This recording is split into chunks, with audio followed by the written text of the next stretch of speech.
ವೀಕ್ಷಕರೇ, ಇವತ್ತು ಕರ್ನಾಟಕದಿಂದ, ವಿಶೇಷವಾಗಿ ಕರ್ನಾಟಕದ ವಿಜಯನಗರ ಜಿಲ್ಲೆಯಿಂದ ಪಾದಯಾತ್ರೆ ಹಾಗೂ ಲಿಫ್ಟ್ ಆ್ಯಂಡ್ ಡ್ರಾಪ್ ಪ್ರವಾಸದ ಮೂಲಕ ಇಡೀ ದೇಶವನ್ನು ಸಂಚಾರ ಮಾಡಿ ದೇಶದಲ್ಲಿರ್ತಕ್ಕಂಥ 12 ಜ್ಯೋತಿರ್ಲಿಂಗಗಳನ್ನು ದರ್ಶನ ಮಾಡಿಕೊಂಡು ಬಂದಿರತಕ್ಕಂಥ ಒಬ್ಬ ಯುವ ಸಾಹಸಿ ಅಂತ ಹೇಳ್ಬೋದು. ಆ ಒಂದು ಯುವ ಸಾಹಸಿ ಅವ್ರನ್ನ ನಾವು ಇವತ್ತು ನಮ್ಮ ಕಲ್ಯಾಣ ರಾಜ್ಯ ಸುದ್ದಿವಾಹಿನಿ ಮೂಲಕ ಮಾತಾಡ್ಸೋಣ. ಅವರ ಪ್ರವಾಸದ ಯಶಗಾಥೆ ಏನು, ಹೇಗೆ, ಎತ್ತ ಅನ್ನುವಂಥದ್ದನ್ನು ವಿವರ ಕೇಳೋಣ, ಬನ್ನಿ. ತಮ್ಮ ಹೆಸರು? ಚಂದ್ರಶೇಖರ್ ಅಂತ, ಸಣ್ಣ ಪಾಲಯ ಸ್ವಾಮಿ ಹಾಗೂ ಅನುರಾಧೇಶ್ವರಿ. ತಮ್ಮದು ಊರು? ಊರು ಇಪ್ಪಿತೆ ಮಾಗಣಿ, ಚಿಕ್ಕವಾಡಿಗೆ ಹೊಸಪೇಟೆ. ಭಾಳ ಸಂತೋಷ ಆಯಿತು. ನೀವೇನು ಪಾದಯಾತ್ರೆ ಮೂಲಕ ಜೊತೆಗೆ ಲಿಫ್ಟ್ ಆ್ಯಂಡ್ ಏನು ಡ್ರಾಪ್ ಮೂಲಕ ಪ್ರವಾಸ ಮಾಡುವಂಥ ಮೂಲಕ ಒಟ್ಟು 12 ಜ್ಯೋತಿರ್ಲಿಂಗ ದರ್ಶನ ಮಾಡ್ಕೊಂಡು ಬಂದಿದ್ದೀರಿ. ಇವತ್ತು ಈ ಒಂದು ಸುದ್ದಿ ಕೇಳಿ ನಮ್ಮ ಸುದ್ದಿವಾಹಿನಿ ಮೂಲಕ ಒಂದು ಸಂದರ್ಶನ ಮಾಡೋಂತ ಅನಿಸ್ತು. ಹಾಗಾಗಿ ನಮ್ಮ ಸಂದರ್ಶನಕ್ಕಾಗಿ ಬಂದಿದ್ವಿ.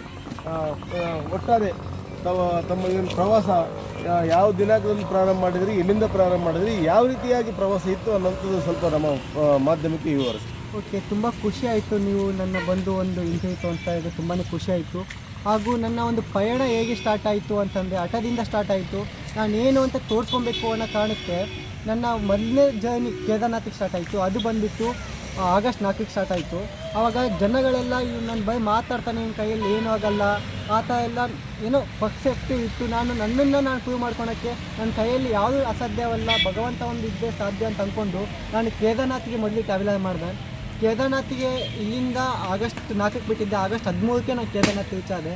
ತುಂಬಾ ಆದಷ್ಟು ಬೇಗ ರೀಚ್ ಆದಾಗ ನಮ್ಮ ಎಲ್ಲ ಒಂದು ಜನಗಳು ತುಂಬಾ ಸಪೋರ್ಟ್ ಮಾಡಿದೆ. ಆ ಒಂದು ಕಾರಣದಿಂದ ಅವಾಗ ಹೋದಾಗ ಏನಾಯಿತು, ನನಗೆ ಸರಿಯಾಗಿ ಗೊತ್ತಿದ್ದಿಲ್ಲ. ನಾನೆಲ್ಲೂ ಟ್ರಾವೆಲರ್ ಮಾಡೋಂಥ ವ್ಯಕ್ತಿ ಸಡನ್ನಾಗಿ ಟ್ರಾವೆಲರ್ ಮಾಡಿದಾಗ ಏನು ಒಯ್ಯಬೇಕು ಏನು ಒಯ್ಯಬಾರ್ದು ಅನ್ನೋದು ನಂಗೆ ಗೊತ್ತಿದ್ದಿಲ್ಲ. ಸೊ ಎಲ್ಲ ಬ್ಯಾಗು ಎಲ್ಲ ವೇಟಾಗಿ ಬ್ಯಾಗೆಲ್ಲ ಹರಿದೋಯ್ತು.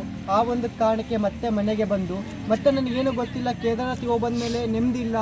ನಾನು ಮತ್ತೆ 12 ಜ್ಯೋತಿರ್ಲಿಂಗ ನೋಡಲೇಬೇಕು ಅಂತ ನನ್ನಲ್ಲಿ ಏನೋ ಒಂದು ಭಾವನೆ ಬಂತು. ಅದು ಯಾರು ಹೇಳ್ಕೊಟ್ಟಿದ್ದಲ್ಲ, ನಾನು ಹೋಗಬೇಕು 12 ಜ್ಯೋತಿರ್ಲಿಂಗ ಹೋಗಬೇಕು ಅಂತ ನನ್ನ ತಲೆಯಲ್ಲಿ ಬಂತು. ಹೋಗೋಣ ಅಂತಲೂ ಡಿಸೈಡ್ ಆದೆ. ಬಟ್ ಮನೆಯಲ್ಲಿ ಸದ್ಯದ ಆರ್ಥಿಕ ಪರಿಸ್ಥಿತಿಯಿಂದ ಬೇಡ ಹೋಗೋದು, ಮುಂದೆ ಅಮೌಂಟ್ ನನ್ನ ಕಡೆ ಸದ್ಯಕ್ಕಿಲ್ಲ, ಬೇಡ ಅಂತ ಒಂದು ಮಾತಾಡಿದ್ದು. ನನಗೆ ಭಗವಂತನ ನೋಡೋದಕ್ಕೆ ದುಡ್ಡಿನ ಅವಶ್ಯಕತೆ ಇಲ್ಲ ಅಂತ ಅನ್ನಿಸ್ತು. ಭಗವಂತನ ನೋಡೋದಕ್ಕೆ ದುಡ್ಡು ಬೇಕಾಗಿಲ್ಲ, ಮನಸ್ಸು ಇರಬೇಕು, ಭಗವಂತನಲ್ಲಿ ಭಕ್ತಿ ಇರಬೇಕು. ಅದು ಒಂದಿದ್ದೆ. ಭಗವಂತ ಹೆಂಗಾದ್ರೂ ಕಾಸ್ಕೊತಾನೆ ಅನ್ನೋ ನಂಬಿಕೆ ಮೇಲೆ ನಾನು ಆ ಒಂದು ಬೋರ್ಡ್ ಇದು ಮಾಡಿದೆ. ಟ್ರಾವೆಲಿಂಗ್ 12 ಜ್ಯೋತಿರ್ಲಿಂಗ ವಿತೌಟ್ ಮನಿ ಅಂತಲೇ ಹಾಕ್ಸಿದೆ ನಾನು. ಮನಿ 12 ಜ್ಯೋತಿರ್ಲಿಂಗ ವಿತೌಟ್ ಮನಿ ಫ್ರಮ್ ಹೊಸಪೇಟೆ ಅಂತ. ಸೊ ನಾನು ಮನೆಯಿಂದ ಹೋಗ್ತಾ, ನೀವು ನಂಬ್ತೀವೋ ಇಲ್ಲ ಗೊತ್ತಿಲ್ಲ, ₹1 ತೊಗೊಂಡು ಹೋಗಿಲ್ಲ ನಾನು. ₹1 ತೊಗೊಂಡು ಹೋಗಲಿಲ್ಲ ನಾನು. ಯಾಕೆ, ನಮ್ಮ ಮನೇಲಿ ನಮ್ಮ ಪಪ್ಪ ಆಮೇಲೆ ಒಂದು ಕೊಡ್ತೀನಿ ನಾನು ಅಂತ, ನಾನು ಬೇಡ ಅಂತಂದೆ.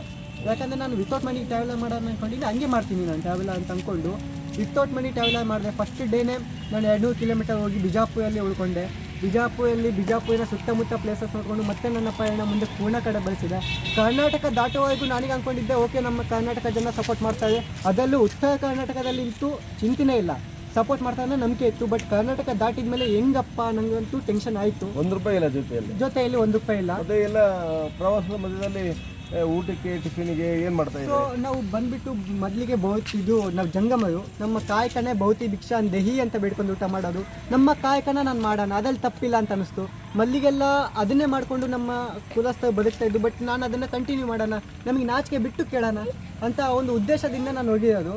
ಸೊ ನಾನು ನೆಕ್ಸ್ಟ್ ಡೇ ಪುಣೆಗೆ ಹೋದಾಗ ನಂಗೆ ಸ್ವಲ್ಪ ಭಯ ಇತ್ತು, ಹೊಟ್ಟೆನೂ ಹಸುವಾಗಿತ್ತು, ಭಯನೂ ಸ್ಟಾರ್ಟ್ ಆಯಿತು. ಈ ಜನಕ್ಕೆ ಹೋಗಿ ಕೇಳಿದೆ ಹೆಂಗೆ ರೆಸ್ಪಾನ್ಸ್ ಮಾಡ್ತಾರಪ್ಪ ಅಂತ ಅಂದ್ಕೊಂಡೆ. ಬಟ್ ನಾನು ಕೇಳೋಕ್ಕಿಂತ ಮುಂಚೆನೇ ಭಗವಂತ ಎಲ್ಲ ಕೊಡೋಕ್ಕೆ ಸ್ಟಾರ್ಟ್ ಮಾಡ್ದೆ. ನಾನು ಪುಣೆ ಕಾಲಿಟ್ಟಿಂದನೇ ನೆಕ್ಸ್ಟ್ ಯಾವುದೋ ಬಂದ ಊಟ ಆಯ್ತಾ ಅಂತ ಕೇಳಿದ್ದು. ಇಲ್ಲ ಅಂತ ನೀವು ಕರ್ಕೊಂಡೋಗಿ ಊಟ ಮಾಡಿಸಿದ್ದು, ಮತ್ತು ಬುತ್ತಿ ಕಟ್ಟಿ ಕಳಿಸಿದ್ದು. ನಿಜವಾಗ್ಲೂ ನನ್ನಲ್ಲಿ ಆದಂತಹ ಅನುಭವಗಳು ತುಂಬಾ ಅಪಾರ. ಯಾಕಂದರೆ ಪ್ರತಿಯೊಬ್ಬ ಜನರು ಬಂದು ಯಾವ ಥರ ಹೆಲ್ಪ್ ಮಾಡಿದೆ ಅಂದರೆ, ನನಗೆ ಏನೊಂದು ಬೇಕಿತ್ತು ಅಂದರೆ ನಾನು ಯಾರೂ ಕೇಳ್ತಿದ್ದಿಲ್ಲ. ನಾನು ಕೇಳ್ತಿದ್ದು ಒಂದೇ ಭಗವಂತ ನನಗೆ ಇವಾಗ ಹಸುವಾಗಿದೆ. ವಿತಿನ್ ಫ್ಯಾಕ್ಷನ್ ಆಫ್ ಸೆಕೆಂಡ್, ನೀವು ನಂಬ್ತಿಯಲ್ಲಿ ಗೊತ್ತಿಲ್ಲ, 5 ನಿಮಿಷದಲ್ಲಿ ನಂಗೆ ಊಟ ಬರ್ತಿತ್ತು.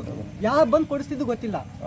ನೋಡಿ, ನಾನು ರೂಮಲ್ಲಿ ಮಕ್ಕೊಂತಿದ್ದೆ, ರೂಮಲ್ಲಿ ಮಕ್ಕೊಂಡು ಎದ್ದು ಹೋಗ್ತಿದ್ದಿಲ್ಲ. ಅಂಥ ಒಂದು ಸಮಯದಲ್ಲೂ ಪಕ್ಕದ ಬೆಡ್ ಅದು ನನಗೆ ಊಟ ಬಂದು ಕೊಡಿಸ್ತಾ ಇತ್ತು.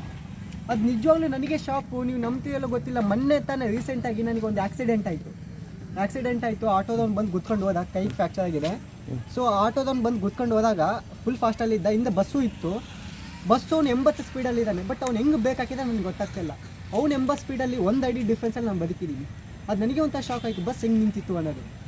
ಭಗವಂತ ನನ್ನ ಜೊತೆ ಇದ್ದಾನೆ, ಭಗವಂತನ ನಂಬಿ ನಡೆದರೆ ಭಗವಂತ ನಿಮ್ಗೆ ಎಂದೂ ಕೈ ಬಿಡಲ್ಲ ಅಂತ ನನಗೆ ಗೊತ್ತಾಯ್ತು. ಮತ್ತೆ ನೀವು ಪ್ರವಾಸದಲ್ಲಿ ಇದ್ದಾಗ ಪಾದಯಾತ್ರೆ ಮಾಡ್ತಿದ್ರಿ, ಯಾರೋ ಬಂದ್ರೆ ಲಿಫ್ಟ್ ಕೇಳ್ತಾ ಇದ್ರು, ಎಲ್ಲರೂ ಲಿಫ್ಟ್ ಕೊಡ್ತಾ ಇದ್ರ? ಎಲ್ಲ ಕೊಡ್ತಾ ಇದ್ದಿಲ್ಲ, ರಿಜೆಕ್ಷನ್ ಇರ್ತಿತ್ತು.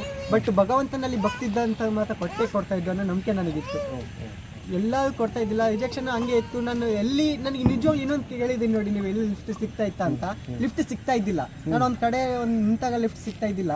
ನಾನು ಆಮೇಲೆ ಮುಂದೆ ಯೋಚನೆ ಮಾಡ್ತಿದ್ದೆ, ಇಲ್ಲಿ ಯಾಕೆ ನಿಂತೆ ಲಿಫ್ಟ್ ಸಿಗ್ತಾ ಇಲ್ಲ, ಒಂದು ಹೆಜ್ಜೆ ಮುಂದೆ ಇಡೋಣ, ಅಲ್ಲಿ ಹೋಗೋಣ, ಅಲ್ಲಿ ಲಿಫ್ಟ್ ಸಿಗ್ಬೋದು ಅಂತ ಹೋಗ್ತಾ ಇದ್ದೆ. ಅಲ್ಲಿ ಯಾಕೆ ನಂಗೆ ಲಿಫ್ಟ್ ಸಿಗ್ತಾ ಇದ್ದಿಲ್ಲ ಅಂತ ಹೇಳ್ತೀನಿ ಕೇಳಿ. ಅಲ್ಲಿ ಮುಂದೆ ಯಾವ್ದಾದ್ರು ವ್ಯಕ್ತಿಗಳು ನನಗೆ ಊಟ ಕೊಡ್ಸೋ ಆಗಿರ್ಬೋದು ಅಥವಾ ಕಾಣಿಕೆ ಕೊಡೋಂಥ ವ್ಯಕ್ತಿಗಳು ಮುಂದೆ ಕಾಯ್ತಾ ಇರ್ತಾರೆ ನನಗೋಸ್ಕರ. ಆ ಸಂದರ್ಭದಲ್ಲಿ ಲಿಫ್ಟ್ ಸಿಗ್ತಾ ಇದ್ದಿಲ್ಲ. ನೆಕ್ಸ್ಟ್ ಸೆಕೆಂಡು ನೋಡಿ, ಊಟ ಆಯಿತು, ಯಾವ ಕಾಣಿಕೆ ಕೊಟ್ಟರೆ ನೆಕ್ಸ್ಟ್ ಸೆಕೆಂಡೇ ಲಿಫ್ಟ್ ಸಿಗೋದು. ಅದು ನನಗೆ ಒಂಥರ ಶಾಕ್, ಅದೊಂದು ಅನುಭವ ನನಗೆ. ಇಲ್ಲಿ ನಿಂತ್ಕೊಂಡಿರ್ತೀನಿ, ಲಿಫ್ಟ್ ಸಿಕ್ಕಿಲ್ಲ ಅಂದರೆ ಸ್ವಲ್ಪ ಮುಂದೆ ಹೋಗ್ತೀನಿ, ಅಲ್ಲಿ ಯಾವ ಬಂದು ಊಟ ಕೊಡ್ಸೋದಾಗಿರ್ಬೋದು ಅಥವಾ ಕಾಣಿಕೆ ಕೊಡೋಂಥದ್ದಾಗಿರ್ಬೋದು, ಅದು ಮಾಡ್ತಾರೆ. ನೆಕ್ಸ್ಟ್ ಸೆಕೆಂಡೇ ಮತ್ತೆ ಎಲ್ಲರಿಗೂ ಲಿಫ್ಟ್ ಸಿಗುತ್ತೆ. ಡೇ ನೈಟ್ ಪ್ರವಾಸ ಮಾಡ್ತಾ ಇದ್ರು ಅಥವಾ ನೈಟು ಎಲ್ಲರೂ ಸ್ಟೇ ಆಗ್ತಾ ಇದ್ದೆ, ಡೇಲೆಲ್ಲ ಪ್ರವಾಸ ಮಾಡ್ತಾ ಇದ್ದೆ. ಕೆಲವೊಂದು ಸಮಯದಲ್ಲಿ ಲಾಂಗ್ ಟ್ರಿಪ್ ಏನು ಹೋಗ್ತಾ ಇದ್ನಲ್ವ, ಅವಾಗೆಲ್ಲ ನೈಟಲ್ಲೆಲ್ಲ ಲಾರಿಗಳೆಲ್ಲ ಜರ್ನಿ ಮಾಡ್ತಾ ಇದ್ದೆ. ಎಲ್ಲಿ ಸ್ಟೇ ಆಗ್ತಾ ಇದ್ರಿ? ನಾನು ಬಂಕಲ್ಲಿ, ಪೆನ್ಸಿಲ್ ಬಂಕಲ್ಲಿ ಸ್ಟೇ ಆಗ್ತಾ ಇದ್ದೆ, ಡಾಬಾದಲ್ಲಿ ಮಕ್ಕೊಂಡಿದ್ದೀನಿ, ಒಂದೊಂದ್ಸಲ ಫುಟ್ಪಾತಲ್ಲೂ ಮಕ್ಕೊಂಡಿದ್ದೀನಿ. ಯಾರು ಅಬ್ಜೆಕ್ಷನ್ ಮಾಡ್ತೀನಿ? ಯಾರು ಅಬ್ಜೆಕ್ಷನ್ ಮಾಡ್ತಾ ಇದ್ದಿಲ್ಲ. ಪೆಟ್ರೋಲ್ ಬಂಕಲ್ಲೆಲ್ಲ ನಿಮಗೆ ಪರ್ಮಿಷನ್ ಇದೆ, ಪರ್ಮಿಷನ್ ನೀವು ಕೇಳಿದೆ ಇದೆ. ಒಂದೊಂದ್ಸಲ ಮಧ್ಯಪ್ರದೇಶಲ್ಲಿ ನೀವು ದೀಪಾವಳಿ ಹಬ್ಬದ ದಿನ ಫುಟ್ಪಾತಲ್ಲಿ ಮಕ್ಕೊಂಡಿದ್ದೆ ನಾನು. ಅದು ನನಗೇನು ಬೇಜಾರು ಅಂತ ಅನಿಸ್ತಿಲ್ಲ, ಅದು ಕೂಡ ಒಂದು ಅನುಭವ. ಎಲ್ಲ ಸುತ್ತ ನಾನು ಇಲ್ಲಿ ಮಕ್ಕೊಂಡಿದ್ದೀನಿ, ಸುತ್ತ ಭಿಕ್ಷಕರಾಗಿರ್ಬೋದು, ಕುಡುಕರಾಗಿರ್ಬೋದು ಎಲ್ಲ ಮಕ್ಕೊಂಡಿದ್ದು. ನನಗೆ ಮಕ್ಕೊಂಡೆ, ಅಲ್ಲಿ ಎಲ್ಲನೂ ನೋಡ್ತಾ ಇದ್ದೆ. ಬೆಳಗ್ಗೆ ಎದ್ದೆ, ಒಬ್ಬ ವ್ಯಕ್ತಿಗೆ ಕಾಲಿಲ್ಲ ಏನಿಲ್ಲ, ವೀಲ್ ಚೇರ್ ಮೇಲೆ ಭಿಕ್ಷೆ ಬೇಡ ಅಂತ ಹೋಗ್ತಾ ಇದ್ದು. ಸೊ ಆ ವ್ಯಕ್ತಿ ಕಡ್ಬಿಟ್ಟು ನನಗೆ ಹೇಳಿದ್ದು, ಅಪ್ಪ ಬಂದು ಕೂರಿಸು ಅಂತ ಹಿಂದಿಯಲ್ಲಿ ಕನ್ವೆ ಮಾಡಿದ್ದು. ಸೊ ನಾನು ಹೋಗಿ ಕೂರಿಸಿದೆ. ಎಲ್ಲಿಂದ ನೀನು ಇಲ್ಲಿ ನೋಡಿದೆ ಇಲ್ಲೋ ಅನಿಸ್ತಾ ಇಲ್ಲ. ನಾನು ಅಂದರೆ ಕರ್ನಾಟಕದಿಂದ 12 ಜ್ಯೋತಿರ್ಲಿಂಗ ಯಾತ್ರೆ ಮಾಡ್ತೀನಿ. ಆ ಬಾಯಲ್ಲಿ ಬಂದಂಥ ಪದ, ನೀವು ತುಂಬ ಕಿಸ್ಮತ್ವಲ ಪರ್ಸನು, ಅಂದರೆ ನೀನು ತುಂಬ ಅದೃಷ್ಟಶಾಲಿ, ನೀನು 12 ಜ್ಯೋತಿರ್ಲಿಂಗ ದರ್ಶನ ಮಾಡ್ತಾ ಇದೀಯಾ, ನನ್ನ ಕೈಯಲ್ಲಿ ಆಗಲ್ಲ, ಬಟ್ ನಾನು ನಿನ್ನ ನೋಡಿದೆ ನಮ್ಮ ಪುನೀತನಾದೆ. ಭಾಷೆ ನನಗೆ ಕನ್ನಡ, ಹಿಂದಿ, ಇಂಗ್ಲೀಷು ತುಂಬ ಚೆನ್ನಾಗಿ ಮಾತಾಡ್ತೀನಿ. ಆ ಒಂದು ಕಾರಣದಿಂದ ನಾರ್ತ್ ಕರ್ನಾಟಕದಲ್ಲಿ ಎಲ್ಲೂ ಪ್ರಾಬ್ಲಮ್ ಆಗಲಿಲ್ಲ. ಬಟ್ ಸೌತಲ್ಲಿ ಬಂದಾಗ ಪ್ರಾಬ್ಲಮ್ ಆಯಿತು. ಎಲ್ಲಿ ಆಂಧ್ರ ಪ್ರದೇಶ, ತೆಲಂಗಾಣ, ತಮಿಳುನಾಡು ಪ್ರಾಬ್ಲಮ್ ಆಯಿತು. ಬಟ್ ಅಲ್ಲಿ ಕೂಡ ಪ್ರಾಬ್ಲಮ್ ಆಗಿಲ್ಲ, ಯಾಕಂದರೆ ನನ್ನ ಜೊತೆ ಕನ್ನಡಿಗ ಸಿಗ್ತಾಯಿತ್ತು. ಅದು ನೋಡಿ, ಅದನ್ನು ಒಂದು ಕನ್ನಡನೂ ಬರ್ತಾಯಿತ್ತು, ತಮಿಳು ಬರ್ತಾಯಿತ್ತು. ಅಂಥ ವ್ಯಕ್ತಿಗಳೇ ನನಗೆ ಸಿಗ್ತಿತ್ತು. ಇದು ಎಲ್ಲನೂ ಒಳ್ಳೆ ನಮ್ಮಲ್ಲಿಗೆ ಇಲ್ಲಿ ಎಲ್ಲಿ ಇಪ್ಪತ್ತೇರಿ ಮಠದಿಂದನೇ ನೀವು ಪ್ರವಾಸ? ಇಪ್ಪತ್ತೇರಿ ಮಠದಿಂದನೇ ಅವತ್ತು ನಮ್ಮ ಊರಿಂದನೇ ಲಿಫ್ಟ್ ಕೇಳ್ಕೊಂಡು ಹೋಗಿರೋದು. ನಮ್ಮ ಊರಿಂದನೂ ನಾನೇನು ಮತ್ತೆ ಇಲ್ಲಿ ಬಸ್ ಸ್ಟ್ಯಾಂಡಿಗೆ ಬಂದು ಅಲ್ಲೆಲ್ಲ ಮಾಡಿಲ್ಲ. ನಮ್ಮ ಊರಿಂದನೇ, ನಮ್ಮ ಮನೆಯಿಂದನೇ ಲಿಫ್ಟ್ ಕೇಳ್ಕೊಂಡು ಹೋಗಿರೋದು ನಾನು. ಎಲ್ಲ 12 ಜ್ಯೋತಿರ್ಲಿಂಗ ಸಂಪೂರ್ಣ ದರ್ಶನ ಮಾಡಿದೆ. ತುಂಬಾ ಚೆನ್ನಾಗಿ ದರ್ಶನ ಆಯ್ತು. ಎಲ್ಲ ಒಂದು ಜ್ಯೋತಿರ್ಲಿಂಗ ಕೂಡ ತುಂಬಾ ಅದ್ಭುತವಾಗಿ ದರ್ಶನ ಆಯಿತು. ಎಲ್ಲೂ ಈ ಥರ ಕ್ಯೂ ಅಲ್ಲಿ ನಿಂತ್ಕೊಂಡು ಮಾಡೇ ಇಲ್ಲ ನಾನು. ಹಿಂಗ ಹೊಸಪೇಟೆ ಕರ್ನಾಟಕದಿಂದ ಈ ಥರ ಬಂದಿದ್ದೀನಿ ಅಂತ ಕೂಡ ಸಾಕು, ಪೊಲೀಸರು ಕೂಡ ಅಷ್ಟೇ ಸಪೋರ್ಟ್ ಮಾಡಿ ಒಳಗಡೆ ಕರ್ಕೊಂಡು ಹೋಗೋದಾಗಿರ್ಬೋದು. ಒಳ್ಳೆ ದರ್ಶನ ಆಯಿತು. ಯಾವ ಜ್ಯೋತಿರ್ಲಿಂಗ? ಫಸ್ಟ್ ನಾನು ಹೋಗಿದ್ದು ಕೇದಾರ್ನಾಥಿಗೆ ಹೋಗಿದ್ದೆ ಫಸ್ಟಿಗೆ ಹೋದಾಗ. ಈ ಸಲ ಮತ್ತೆ ರೀಸ್ಟಾರ್ಟ್ ಮಾಡಿದಾಗ ಭೀಮಶಂಕರ, ಅದಾದಮೇಲೆ ಕೃಷ್ಣೇಶ್ವರ, ತ್ರಯಂಬಕೇಶ್ವರ, ಸೋಮನಾಥೇಶ್ವರ, ಅದಾದಮೇಲೆ ನಾಗಲಿಂಗೇಶ್ವರ, ಓಂಕಾರೇಶ್ವರ, ಮಹಾಕಾಲೇಶ್ವರ, ವೈದ್ಯನಾಥೇಶ್ವರ, ಕಾಶಿ ವಿಶ್ವನಾಥ ಮತ್ತು ಮಲ್ಲಿಕಾರ್ಜುನ, ಲಾಸ್ಟ್ಗೆ ರಾಮೇಶ್ವರ. ಈ ಥರ ನನ್ನ ಜರ್ನಿ. ಸಂಪೂರ್ಣವಾಗಿ ಎಲ್ಲ ಜ್ಯೋತಿರ್ಲಿಂಗ ದರ್ಶನ ಆಯಿತು, ಚೆನ್ನಾಗಿ ದರ್ಶನ ಆಯಿತು, ಏನು ತೊಂದರೆ ಆಗಿಲ್ಲ. ಎಲ್ಲೂ ತೊಂದರೆ ಆಗಿಲ್ಲ, ಚಿಕ್ಕ ಆಕ್ಸಿಡೆಂಟ್ ಬಿಟ್ಟರೆ ಮತ್ತೇನು ತೊಂದರೆ ಆಗಿಲ್ಲ, ಎಲ್ಲೂ ತೊಂದರೆ ಆಗಿಲ್ಲ. ಆ್ಯಂಡು ಇನ್ನೊಂದು, ಈ ಒಂದು ಮೀಡಿಯಾ ಮುಖಾಂತರ ನಾನು ಹೇಳೋಕ್ಕೆ ಇಷ್ಟಪಡ್ತೀನಿ, ನಾನು ಕೆಲವೊಬ್ಬ ವ್ಯಕ್ತಿಗಳು ತುಂಬಾ ಸಹಾಯ ಮಾಡಿದ್ದಾರೆ. ಅದರಲ್ಲಿ ಎಸ್ಪೆಷಲಿ ಸಂಜಯ್ ಅಣ್ಣ ಅಂತ, ಅವರು ಬಂದುಬಿಟ್ಟು ಹರಿಯಾಣ ಅಣ್ಣ ಕೂಡ ನನಗೆ ಗುಜರಾತಲ್ಲಿ ಒಂದು ಪ್ರಾಬ್ಲಮಲ್ಲಿ ಸಿಕ್ಕಾಕೊಂಡು, ಪ್ರಾಬ್ಲಮ್ ಮಾಡೋಕ್ಕಿಂತ ಒಂದು ಪೋರ್ಟಲ್ ಏರಿಯಾದಿಂದ ಬೋಟ್ ಕ್ರಾಸ್ ಮಾಡೋಣ ಅಂತ ಅಂದ್ಕೊಂಡು ಹೋಗಿದ್ದೆ. ಬಟ್ ಬೋಟ್ ಇದ್ದಿಲ್ಲ, ಅಲ್ಲಿ ಉಳ್ಕೊಳ್ಳೋಂಥ ಪರಿಸ್ಥಿತಿ ನನಗೆ ಇದ್ದಿಲ್ಲ. ಉಳ್ಕೊಳ್ಳೋಕ್ಕೆ ಅಲ್ಲಿ ಅಬ್ಜೆಕ್ಷನ್ ಇದೆ, ಪೋರ್ಟಲ್ ಏರಿಯಲ್ಲಿ ಅಬ್ಜೆಕ್ಷನ್ ಇದೆ. ಅಂಥದ್ದಲ್ಲಿ ನನಗೆ ಕಾಂಟ್ಯಾಕ್ಟ್ ಮಾಡಿ ಅಲ್ಲಿಂದ ನನಗೆ ಉಳ್ಕೊಳ್ಳೋಕ್ಕೆ ವ್ಯವಸ್ಥೆ ಮಾಡಿ, next day AC bus book ಮಾಡಿ ನನಗೆ ಸೋಮನಾಥಿಗೆ ಕಳಿಸ್ಕೊಟ್ಟು, ಸಂಜಯ್ ಅಣ್ಣ ಆಗಿರ್ಬೋದು, ನಮ್ಮ ಫ್ರೆಂಡ್ ಹೇಮಂತ್ ಆಗಿರ್ಬೋದು, ಹಾಗೂ ಮನೀಶ್ ಅಣ್ಣ ಆಗಿರ್ಬೋದು, ಹಾಗೂ ನಮ್ಮ ಫ್ರೆಂಡ್ ಲೋಹಿತ್ ಆಗಿರ್ಬೋದು, ಈ 4 ಜನ ನನಗೆ ತುಂಬಾ ಸಹಾಯ ಮಾಡಿದ್ದಾರೆ. ಆ್ಯಂಡ್ ಅದನ್ನು ಯಾವತ್ತೂ ನಾನು ಮರೆಯಲ್ಲ.